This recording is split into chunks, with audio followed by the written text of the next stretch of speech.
You're listening to a Nite Muse Media production. Tonight, we return to the lost art of radio storytelling. Close your eyes if you like, and let the theater of the mind begin. Your host for this journey is Sunny.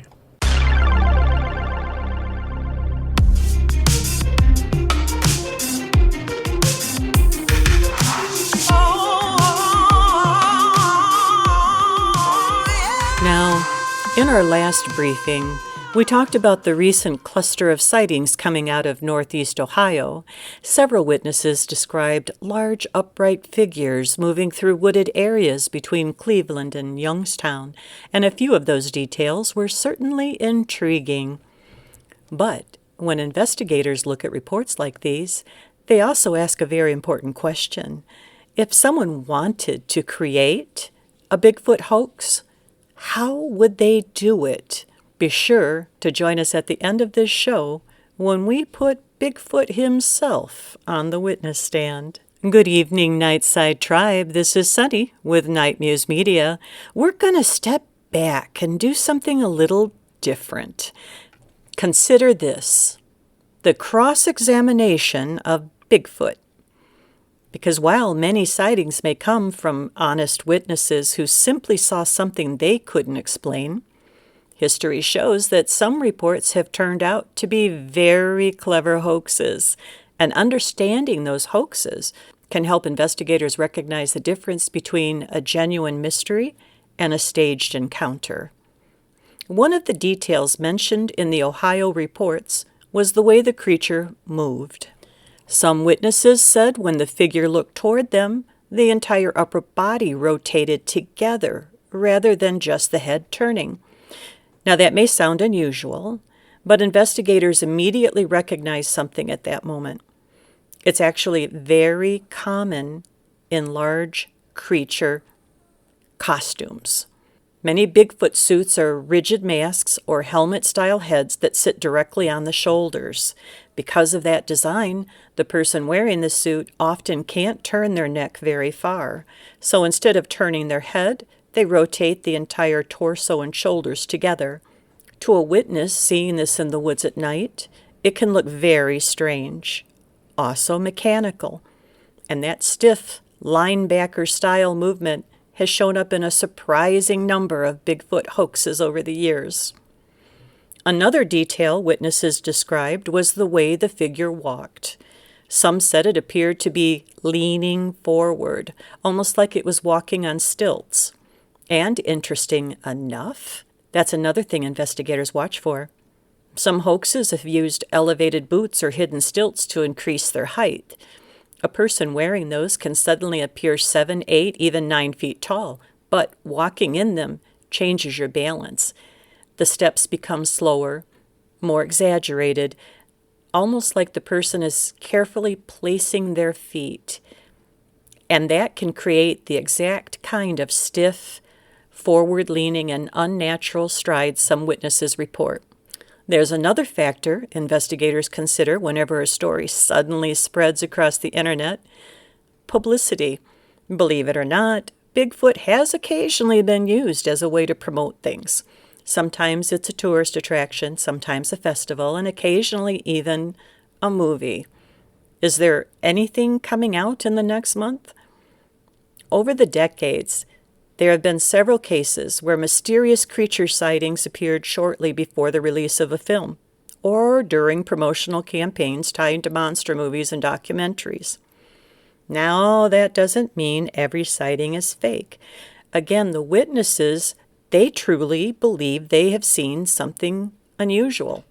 And I am not going to be the one to say they haven't. I have seen too many things myself. But investigators always keep an eye on whether there might be financial or promotional motives behind a sudden wave of reports. And history gives us several very clear examples of how these hoaxes happen. One of the most famous occurred in 2008 in Georgia. 2 men, Rick Dyer and Matthew Witten, announced they had discovered the body of a dead Bigfoot in the woods. They claimed the creature was over 7 feet tall, covered in thick hair, and weighed more than 500 pounds. The story exploded across the internet and national news. The men even held a press conference where they showed reporters a large freezer containing what they said was the creature's frozen body. Some people believed it immediately, but scientists soon demanded a DNA test. And when the body was finally examined, investigators discovered the truth. Inside the freezer was nothing more than a rubber gorilla suit filled with animal parts from a butcher shop. The entire thing had been staged. The hoax became one of the most widely publicized Bigfoot frauds in modern history. Another well-known case came from Pennsylvania in the 1970s. A man admitted he had been dressed in a Bigfoot suit and running through the woods to scare people. He said the hoax started as a joke, but once the sightings began making headlines, he kept doing it.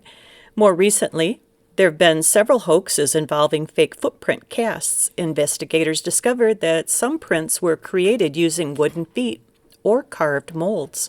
In one case, the footprints even had visible tool marks where the wood had been shaped. And then there are the viral internet hoaxes. Photos or videos of supposed Bigfoot encounters that spread quickly online, only to later be traced back to Halloween costumes or digital effects. One of the strangest and most controversial Bigfoot hoaxes involved something called the Minnesota Iceman. In 1968, a traveling showman named Frank Hansen began touring the United States with what he claimed was the frozen body of a Bigfoot-like creature. The creature was displayed inside a large block of ice and shown to paying audiences at fairs and roadside attractions. People who saw it described a hairy humanoid body, large feet, human hands, and a damaged eye that appeared to have been shot. Well, the story became so convincing that two respected scientists examined the frozen figure, an anthropologist and a zoologist. Both initially believed it might actually be a real unknown primate. It was that convincing. But later investigation revealed something surprising. The creature in the ice was almost certainly a very realistic latex model. Eventually, a prop maker named John Chambers, who later worked on the film Planet of the Apes, was rumored to have created the figure. That's kind of cool. To this day, the Minnesota Iceman remains one of the most elaborate Bigfoot hoaxes ever staged, and it fooled many experienced researchers for years. One of the earliest Bigfoot hoaxes actually helped create the modern legend. In 1958, a construction crew working in Northern California began finding enormous footprints in the dirt near their work site. The prints were nearly 16 inches long and appeared to belong to a massive creature walking through the forest. Newspapers quickly picked up the story and began referring to the mysterious creature as, Bigfoot. The sightings made national headlines, but decades later, after the death of the man named Ray Wallace, his family revealed something surprising. Wallace had been the one making the footprints. According to his relatives, he carved large wooden feet and used them to stomp prints into the ground around the construction site. It started, like most things, as a practical joke on the workers. But once the media picked up the story, the legend took on a life of its own. Ironically, that hoax helped give the creature its name. And when investigators hear about a creature that stands 9 feet tall, turns its entire torso instead of its head, and walks with a careful, stilted stride, one possibility immediately comes to mind. Someone may be wearing the world's oldest monster costume. Because of these hoaxes, experienced investigators approach every report with a healthy dose of skepticism. They look for physical evidence. Hair samples, footprints, environmental traces, scat. They also look for multiple independent witnesses describing the same event. And they pay close attention to the details of movement. Does the figure move like a person? Does it show the kind of balance or posture that a human bipedal might have? Or does it behave like something completely unknown? Investigators will also examine the timeline of reports. If sightings suddenly appear after a story goes viral, or if they cluster around a particular event, that can sometimes indicate copycat reports or pranks. So, investigators start with the simplest question. What did you actually observe? Not what you think it was, not what you heard on television, just the raw description: height, color, posture, movement. Because surprisingly often, once the details are carefully described, the witness realizes the creature could have been something else entirely, most commonly a black bear walking upright. Bears can stand on their hind legs, and in low light, their shoulders can look eerily human. The next category would be how far away was the witness? Distance is critical.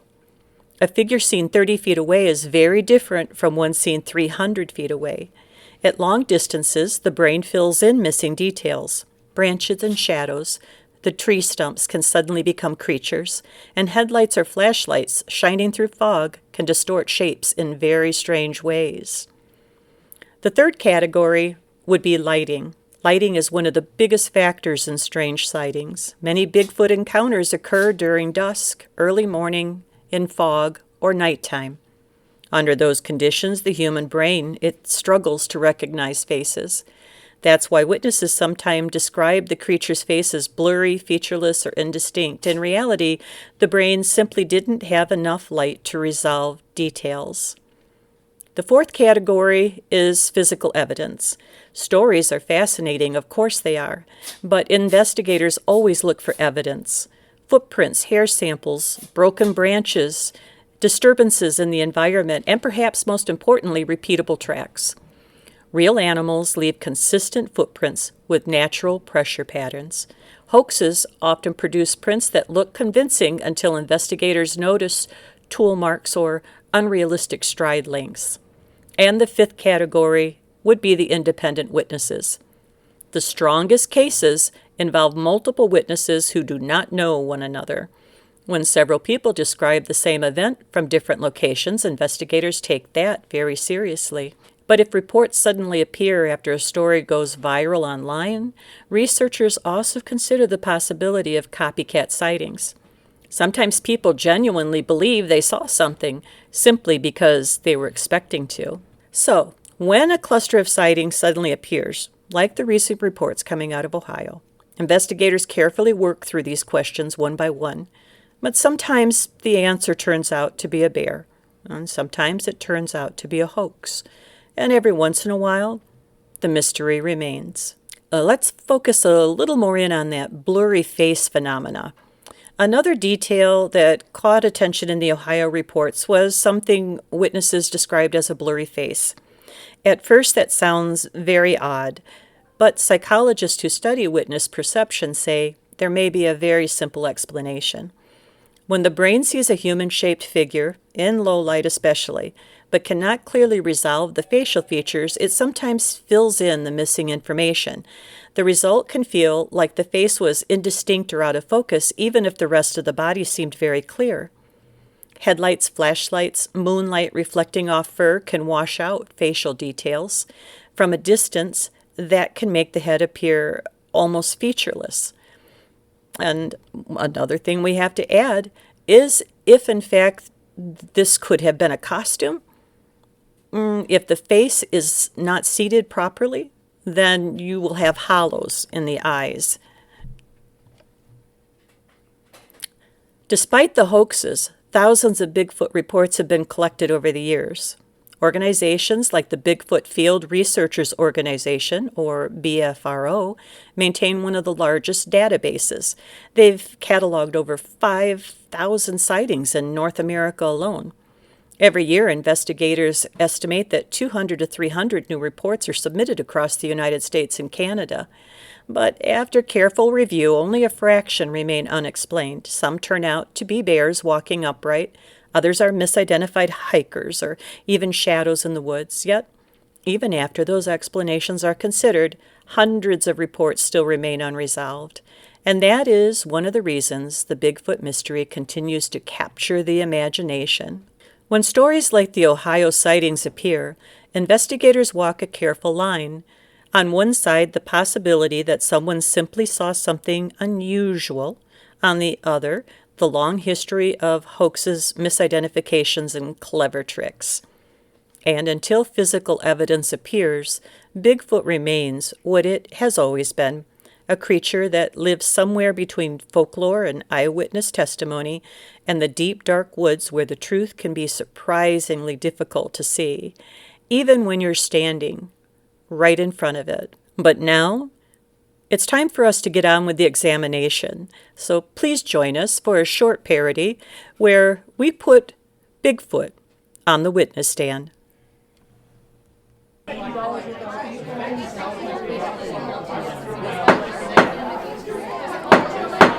The court will now call its next witness, Mr. Bigfoot.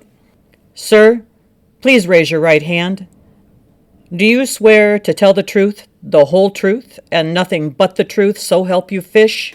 Yeah, that's a big fish. Mr. Bigfoot, you've been accused of appearing in Northeast Ohio recently. Can you tell the court where you were on the evening of March 9th? I was out hiking. Witnesses say you stood nearly 10 feet tall. Are you actually 10 feet tall, sir? That all depends on who's measuring. Several witnesses reported that when you turned to look at them, your entire torso rotated instead of your head. Can you explain? Yeah, this crummy suit doesn't have a neck joint. Interesting. And what about the claim that you were walking with a strange, stilted stride? That was no strange stilted stride. That was my wife. Excuse me? You ever try walking in size 22 Halloween boots? One witness said your face, it appeared blurry. Why would that be, sir? That's because somebody bought the cheap costume. So, you're saying this might not actually be a mysterious force creature? Look, sometimes a guy just wants to promote his movie, okay? Ladies and gentlemen of the jury, the witness has made an interesting point because history shows that Bigfoot sightings have occasionally been caused by costumes, hoaxes, and clever publicity stunts. And that brings us back to our investigation because when sightings appear suddenly, investigators ask the same question every time. Is this evidence of something unknown in the woods? Or is someone wearing the fur? Well, for goodness sakes. So tonight we placed Bigfoot on the witness stand, and we sure had a lot of fun doing it. But we're not doing it at anyone's expense. For people who witness the unusual, it can be unsettling, it can be terrifying, it can be troubling. It can disturb your sleep, your eating habits. Things change sometimes for people, so we do this tongue-in-cheek and mean absolutely no disrespect. We have examined the evidence, looked at the history of hoaxes, and asked the same questions investigators have asked for decades. Is the creature real, or is someone simply wearing the fur? The truth is, the forests of North America are vast.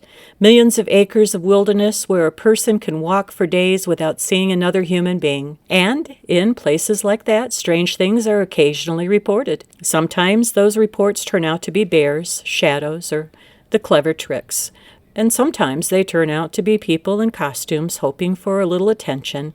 But every once in a while, a story surfaces that refuses to go away. A witness who saw something they can't explain, tracks that don't quite match any known animal, or a figure standing silently at the edge of the tree line, watching. Perhaps the real answer lies somewhere between folklore and reality. Until then, the legend continues to walk the woods, and somewhere tonight, someone may be hearing heavy footsteps. If you do, you might want to ask yourself one question. Is it Bigfoot?